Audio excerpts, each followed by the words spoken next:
You say to someone, why are you feeling this way? What's wrong with you today? And they say, I am this way because of that person, because of that circumstance. What they're really saying is, that person or circumstance is actually controlling my feelings and controlling my thoughts. Well, anything that's controlling my feelings and my thoughts, I'm victim to, right? So it makes sense then that when things are good, you feel good, and when things are bad, you feel bad, right? So when you start changing the way you think and feel, and it starts producing outcomes in your life, you're going to believe you're the creator of your life and less of the victim of your life. And the hardest part about all of this is just making the time to do it.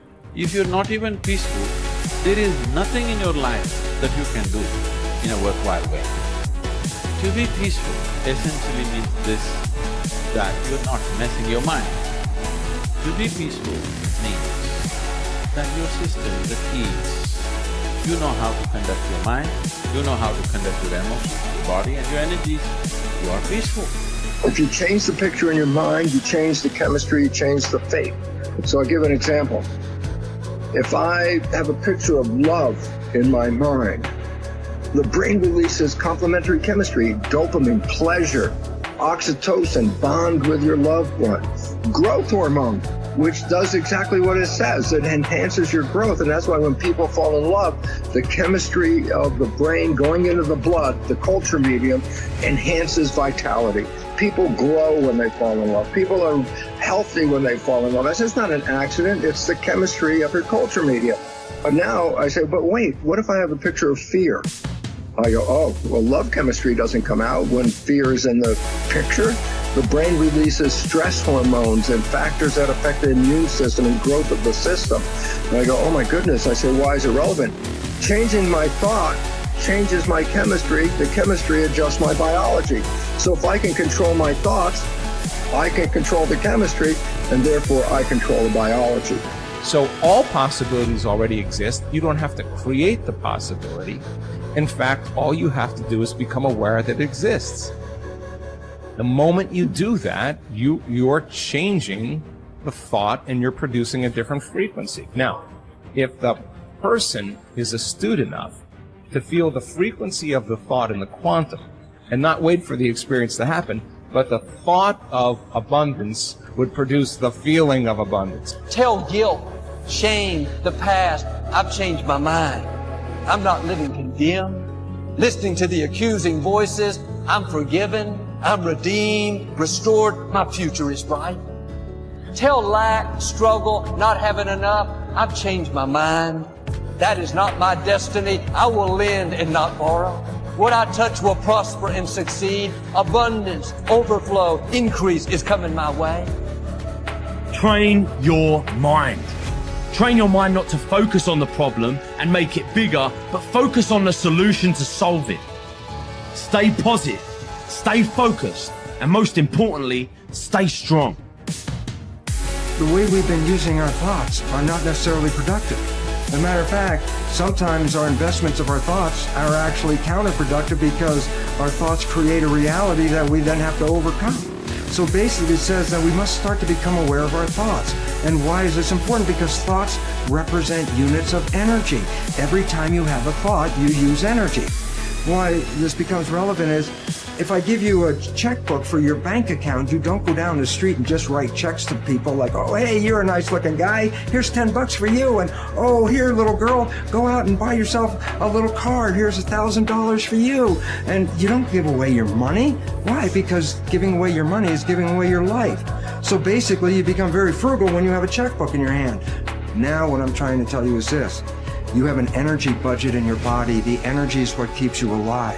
When you start using energy and writing checks where you get no return from your energy, then it's exactly the same as writing checks out of your bank checkbook and giving away your cash. So why this becomes important is the biology of belief reveals how our thoughts create our reality. And if you start investing in thoughts that are counterproductive, thoughts like fear, or what am I going to do, and how am I going to escape this problem, or how's this going to go wrong, and all these other kinds of thoughts that are negative kinds of thoughts, then realize this. You are actually not just using your energy for having these thoughts, But these thoughts are also what come into your reality. What you focus on with your thoughts, your brain will manifest as reality.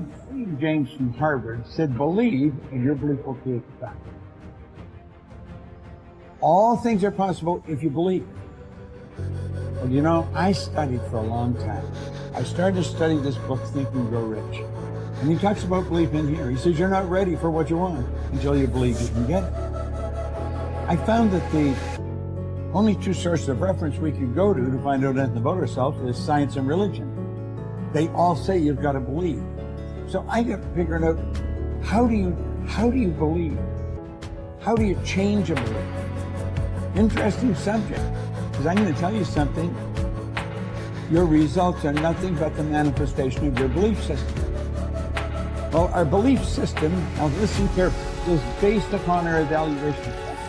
And frequently when we reevaluate a situation, our belief about that situation will change. Let me repeat that. Our belief system is based upon our evaluation process. Frequently, if we reevaluate a situation, our belief about it will change. I began reevaluating who I was. I started to study. I never stopped studying. And I found as I reevaluated, I had a much higher opinion of myself. I found out things about me that I would have never believed if you had told me. The power that's locked up within the marvelous system we've got. You know, the blood circulates through your veins every 33 seconds, through hundreds of miles of passageway. Bang, just like that, just all the food in and all the garbage out. Stop and think of the central nervous system. It's the most complex electrical system in the world.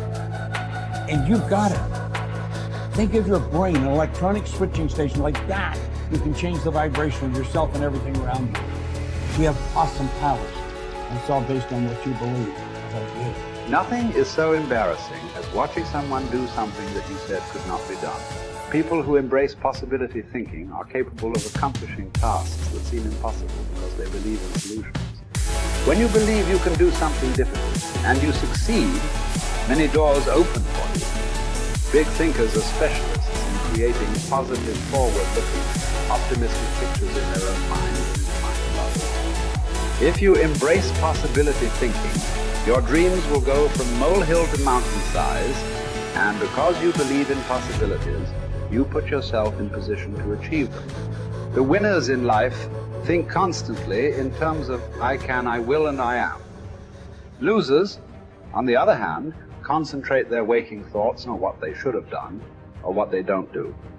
If you believe you can't do something, then it doesn't matter how hard you try, because you've already lost. If you believe you can do something, you have already won much of the battle. First step in becoming a possibility thinker is to stop yourself from searching for and dwelling on what's wrong with any given situation. Sports psychologist Bob Rotella recounts, I tell people, if you don't want to get into positive thinking, that's it. Just eliminate all the negative thoughts from your mind. Whatever's left will be fine. If possibility thinking is new to you, you're going to have to give yourself a lot of coaching to eliminate some of the negative self-talk you may hear in your head. When you automatically start listing all the things that could go wrong, or all the reasons something can't be done, stop yourself and say, don't go there. Then ask what's right about this. That will help to get you started. And if negativity is a really big problem for you and pessimistic things come out of your mouth before you even thought them through, you may need to enlist the aid of a friend or family member to alert you every time you utter negative ideas. One of the best ways to cultivate a possibility mindset is to prompt yourself to dream one size bigger than you normally do. Let's face it, most people dream too small. They don't think big enough. Henry Curtis advises, make your plans as fantastic as you like, because 25 years from now they will seem mediocre.